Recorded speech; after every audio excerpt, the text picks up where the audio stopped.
Didn't cry when my sister sent that text. I didn't throw my phone across the room, didn't call my best friend in a panic, didn't do any of the things you'd expect from someone who just got uninvited from her own family's Thanksgiving dinner 4 days before the holiday. I just set my phone face down on the kitchen counter, poured myself a second cup of coffee, and stood by the window watching the first real snow of the season come down over the harbor. I had a plan already forming. My sister, I'll call her Lee because that's her name and she's earned whatever comes next, sent the text at 7:14 on a Tuesday morning. I know the exact time because I've looked at it maybe 100 times since, not because it still hurts. More because I'm still a little amazed at how cleanly it was worded. Like she drafted it. Like she'd thought about the most surgical way to say what she needed to say. Hey, so Mom and Dad talked and we all think this year it makes more sense to keep Thanksgiving smaller, just immediate family. You know how it gets. Hope you understand. We'll do something after, promise. Just immediate family. I am immediate family. Or I was, I guess, until I wasn't. What Lee didn't say in that text, what she never would have said, was the actual reason. The actual reason was that 6 weeks earlier, at my cousin Petra's wedding, I'd had a little too much wine and made a comment to my aunt about how Lee's husband, a man I will call Kevin because I genuinely cannot bring myself to be creative about him, had borrowed money from my parents again. Not a small amount, enough that my parents had to delay replacing the furnace in their house in Hamilton in November. In Ontario. If you're not Canadian, let me explain what that means. You do not delay replacing your furnace in Ontario in November unless you are genuinely out of options. Kevin found out I'd said something. Kevin told Lee. Lee apparently did not speak to my parents for 11 days, and when she came back around, everyone had agreed, in the quiet way dysfunctional families agree on things, that the problem was not the borrowed money or the broken furnace. The problem was me. Here's what my family did not know about me at that point in time. 8 months before that text, I had sold a software patent.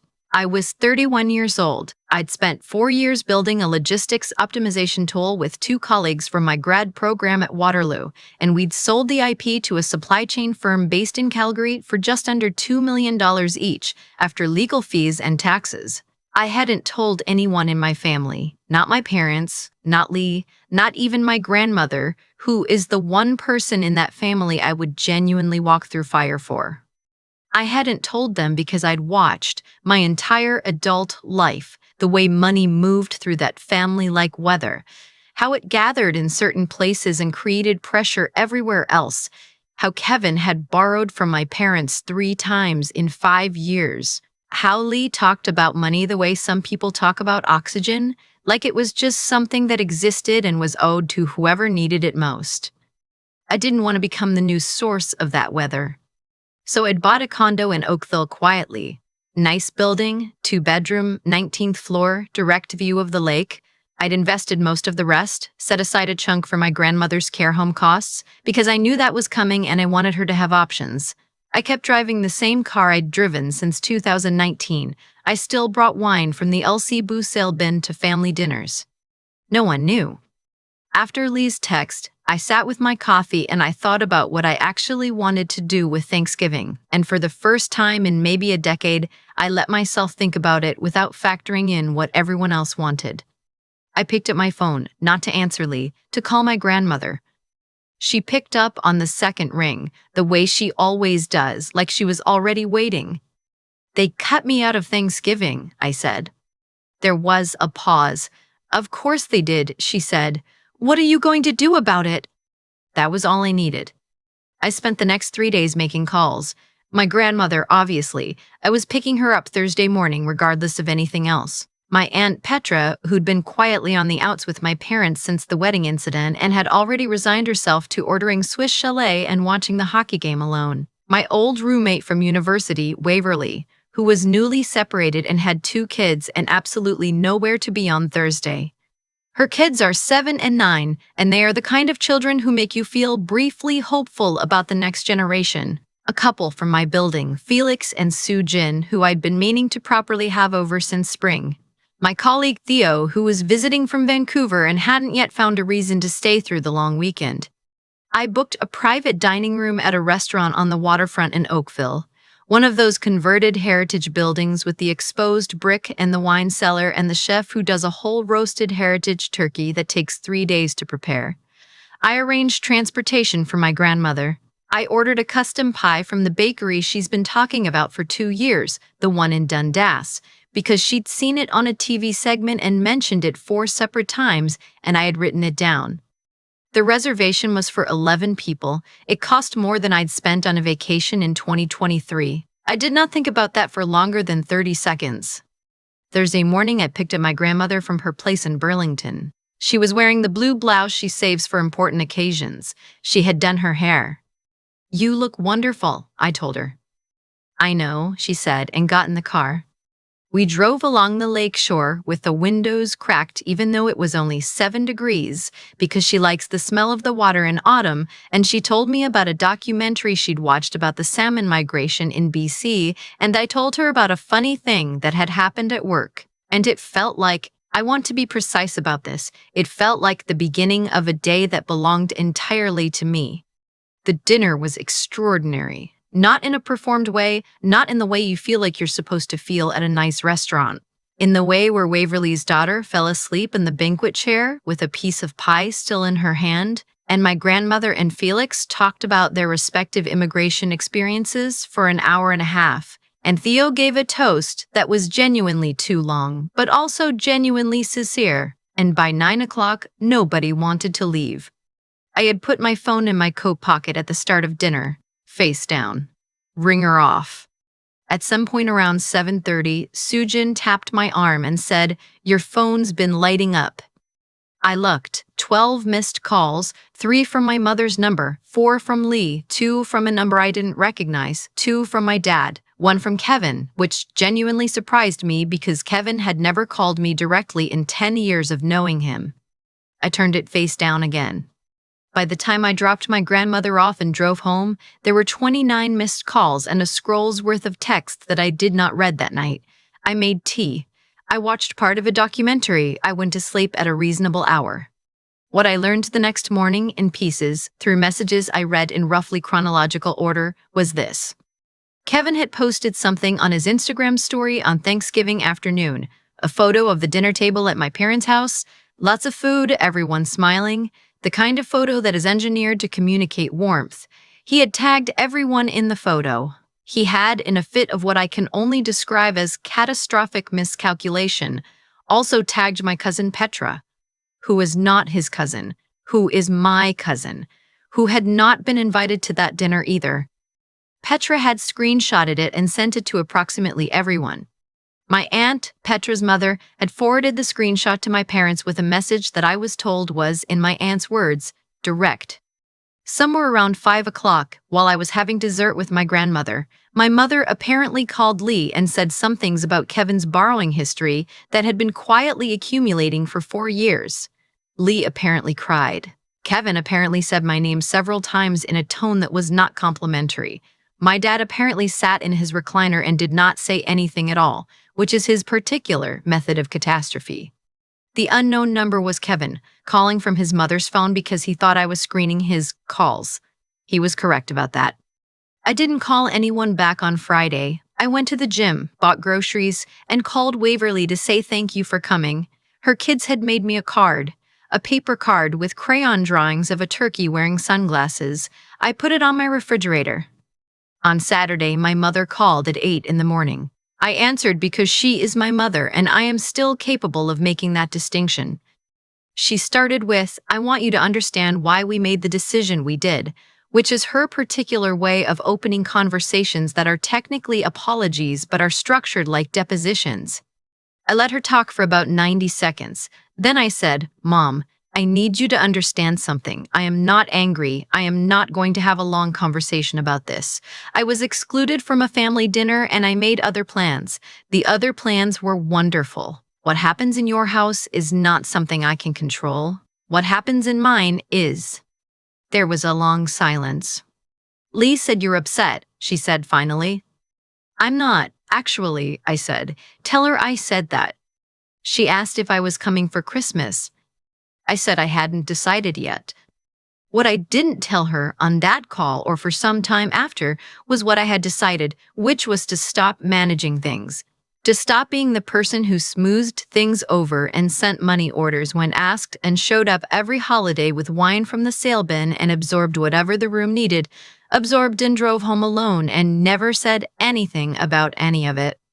I had sold a company. I had built something from nothing over 4 years, had eaten instant ramen in a shared office in Kitchener for longer than was healthy, had filed patents and stayed up until 2 in the morning running scenarios, and had eventually sold it for enough money that I could, in fact, fly 11 people to a private dinner and cover it without checking my bank account first. And the people who were supposed to know me best had decided I was the problem in that family. I thought about that a lot over the following weeks. What I did for Christmas was this. I told my grandmother's 3 weeks in advance that I was taking her somewhere warm. She had always wanted to see Nova Scotia in winter, which is admittedly not everyone's idea of warmth, but she had read something once about the way the coastline looks when there's ice on the rocks, and she'd never gone. And so we went. We flew out of Pearson on the 23rd, stayed at a small inn outside Lunenburg run by a woman who made the kind of breakfast that makes you reconsider everything you've settled for. And we walked along the waterfront in the cold and ate chowder, and my grandmother bought a hand-knit sweater from a market stall and wore it immediately over her coat.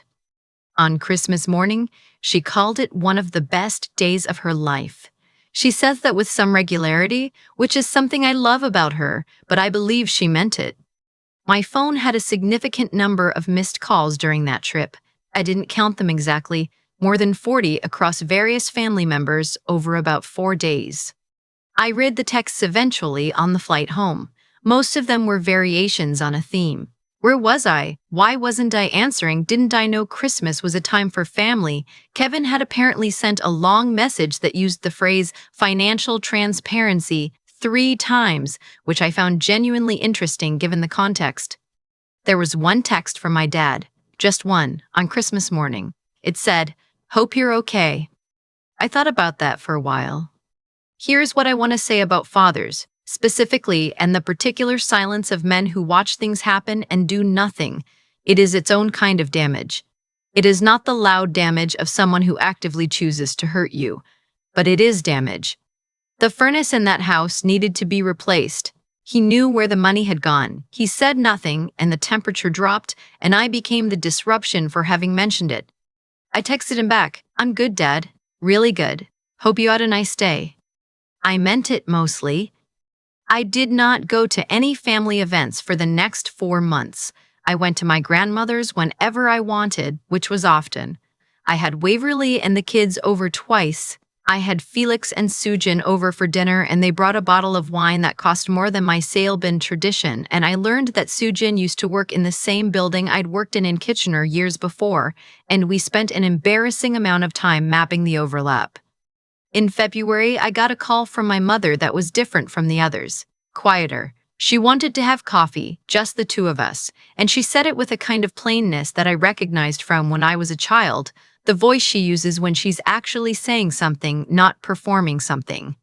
We met at a place near her house. She ordered the same thing she always orders. She looked tired in a way that had more to do with the interior of her life than with sleep.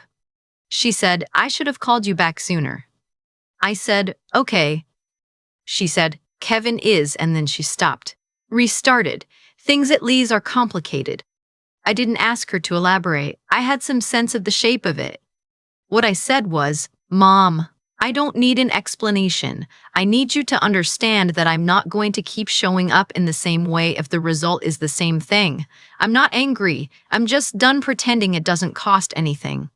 She looked at me for a moment. Then she said, "When did you get so clear-headed?"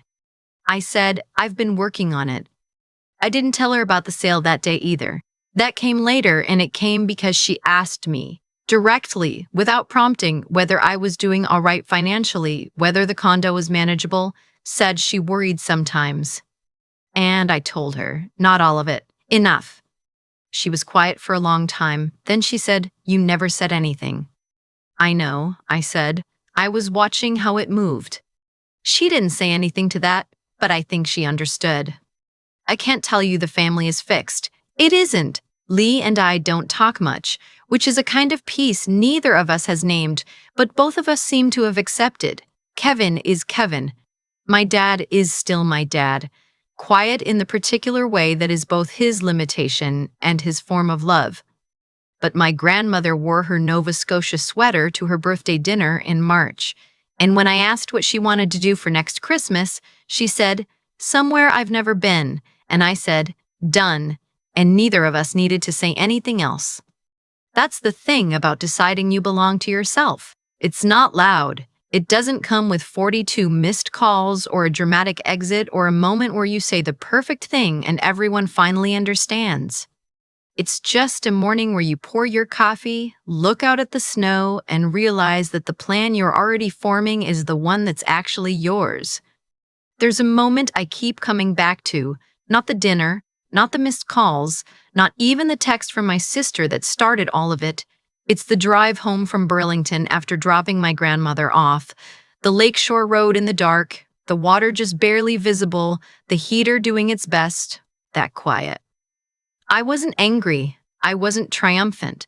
I was just clear.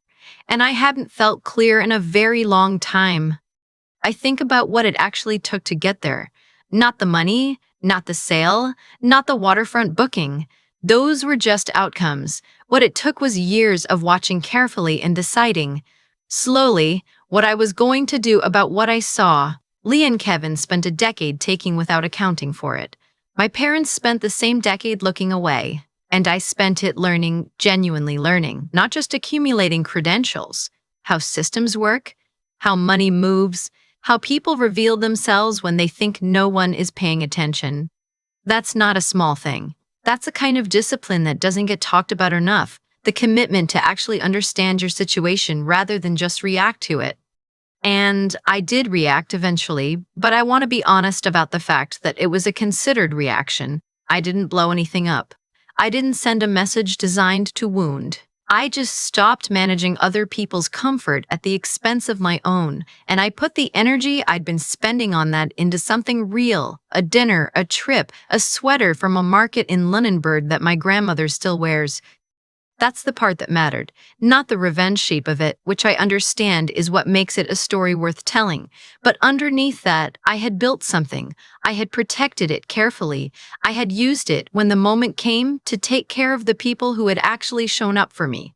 My grandmother, Waverly and her kids, Felix and Sujin, Theo, who gave a toast that was too long and completely sincere. Those were the people in the room. Those were the people in the room. Those were the people I chose. I think we get taught, somewhere along the way, that loyalty means absorbing whatever a family asks of you, that love means not keeping score. And there's something true in that. But there's also something true in the idea that you are allowed to notice when the arrangement is only running in one direction. You are allowed to stop. You are allowed to build a life that reflects what you actually value and then live in it without apologizing. The missed calls didn't change anything. They were just information. They told me that what I'd done had registered, that the version of me they'd been counting on, quiet, accommodating, showing up with sale bin wine and swallowing whatever the room needed, was the version they wanted back. And I understood that. I just wasn't going back. My grandmother called the Nova Scotia trip one of the best days of her life. She says that regularly, which is part of why I love her. But she meant it that day, I could tell. That's the thing about deciding to actually live by your values instead of just holding them politely in the background. It compounds. One honest decision makes the next one easier. One morning where you pour your coffee and trust your own plan is practice for the next morning. It doesn't arrive all at once. It's just the direction you choose and then choose again.